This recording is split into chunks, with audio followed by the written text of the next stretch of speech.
सरसकट मराठा आरक्षणासाठी जरांगे पाटील अखेर उद्यापासून मुंबईच्या दिशेने निघणार आहेत। सरकारने जरांगेंना आणखी वेळ मागितला, पण आता वेळ देण्यास जरांगे तयार नाहीयेत आणि त्यामुळे मराठ्यांसह जरांगे मुंबईच्या दिशेने कूच करणार आहेत। तर एका समन्वयकाने जरांगेंसाठी खास व्हॅनिटी व्हॅनची सोय केली, पाहूया।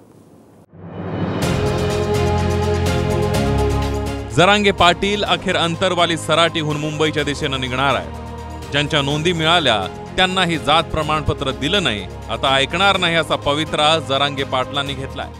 बागायती जमीन करायची, परंतु वेर खांद्याच्या आधीच मोटर आणून ठेवली। हेर खाल्ली नाही, तिला पाणी लागलं, मोटर का मातीत टाकीतो का? मग तर असा प्रकारे उलट आले, ते सरळ यायला पाहिजे होतं। आधी नोंदी, नंतर परिवाराला देणे आणि नंतर हा ड्राफ्ट सगळ्या सोयऱ्यांचा, तर ते उलट इकडे असं चालले। त्यामुळे ते मान्य नाही। 20 तारखेला मराठा समाज 100% जाणार। ते म्हणले मी बी येतो मुंबईला 20 तारखेला, हे आश्वासन दिलंय, चला म्हणले येतो मी। त्यांनी ओळखून घेतलं। फसवणूक किती दिवस आम्ही नाही सहन करू शकत, आमच्या पोरांचे मुद्दे आम्ही नाही बघू शकत। आम्ही लढायला सज्ज आहेत। 26 तारखेला 3 करोड मराठीपेक्षा जास्त तुम्हाला मुंबईत दिसतील। मुख्यमंत्री शिंदेंनी जरांगे पाटलांना आंदोलन न करण्याचं आवाहन करत फेब्रुवारीत कायदा करून आरक्षण देणार असल्याचं म्हटलंय। आता बच्चू कडू आणि आमचे प्रतिनिधी तिथं त्यांना भेटायला गेलेले आहेत। फेब्रुवारीमध्ये अधिवेशन घेऊन आम्ही कायदा करणार आहोत। मराठा समाजाला आरक्षण टिकणारा देणार आहोत। ओबीसीला धक्का न लावता, इतर समाजाला धक्का न लावता आम्ही मराठाचं आरक्षण देतोय, हे शब्द आम्ही दिलेला आहे आणि क्युरेटिव्ह पिटिशनचं काम चालू आहे। त्यामुळे जरांगे पाटील यांना माझं आव्हान आहे, विनंती आहे की शेवटी सरकार सकारात्मक असताना आंदोलनच्या पावित्र्यात जाणं, मला वाटतं त्यांनी पण एक सामंजस्याची भूमिका घेतली पाहिजे। आंदोलन मला वाटतं टाळलं पाहिजे। सकारात्मक होते म्हणूनच इथून मागे वेळ दिला ना। आता सकारात्मक आणि अंमलबजावणीत लय फरक आहे, कारण वेळ किती द्यायचा याला सुद्धा काही मर्यादा आहेत ना। समाजाने त्यांच्या शब्दाचा मान सन्मान केलेला आहे। आता हे पोरं त्यांच्या न्यायासाठी तिथे यायले शांततेत। याआधी उपोषण सोडताना सरकारचे 4 मंत्री जरांगे पाटलांच्या उपोषणस्थळी आले होते।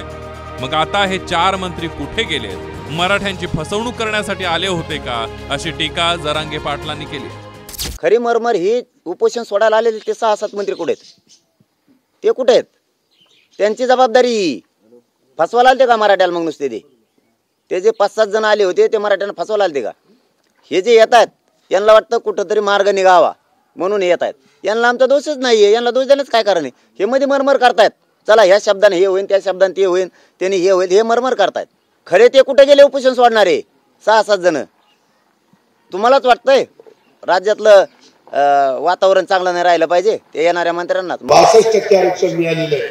त्या आरक्षणाला धक्का न लागता आरक्षण द्यायला कुठल्याही व्यक्तीचा, कुठल्याही राजकीय नेत्यांचा विरोध असण्याचं काही कारण नाही, पण त्याच्यातनं समजूतदारपणा हा दाखवला गेला पाहिजे।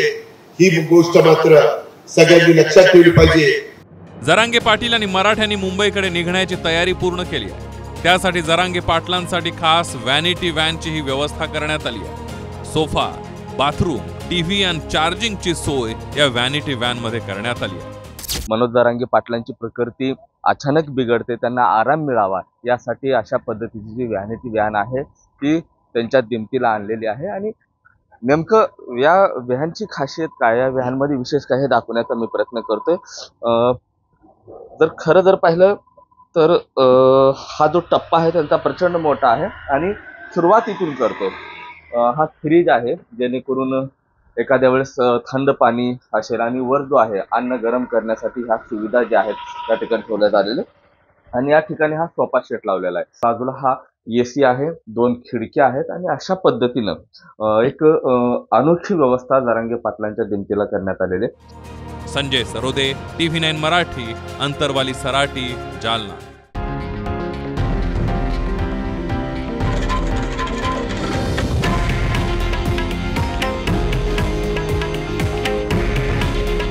हे आहे देशातील नंबर 1 न्यूज नेटवर्क आणि आपण पाहत आहात TV9 मराठी।